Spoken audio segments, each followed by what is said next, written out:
Moja ya njia itakayokusaidia kukua kirahisi na kufikia malengo yako kirahisi ni kuonyesha ulimwengu ulichonacho.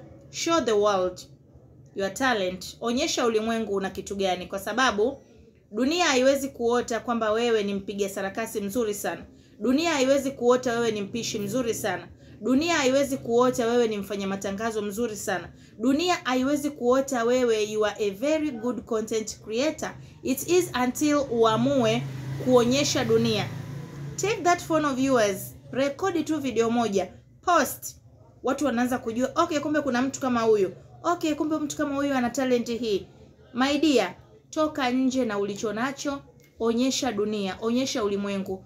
Huyu Mungu ambaye tunamuomba kila kitu yuko katika watu. Yaani leo na kusanua, huyu Mungu ambaye unamuomba kila kitu yuko katika watu. Na hawa watu ndio Mungu anawatumia kutuinua sisi kwa kutusupport on what we are doing.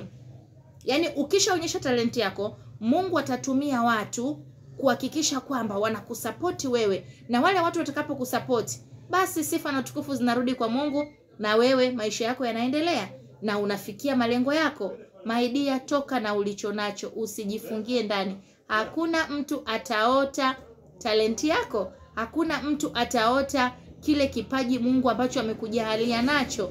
Hawa watu huku nje Mungu amewaweka kwa ajili ya kutusupport. Kama wewe ambavyo kuna muda you support other people, ndivyo ambavyo na wewe kuna watu wako ambao Mungu amewaweka kwamba wakiona tu unachokifanya they gonna support you.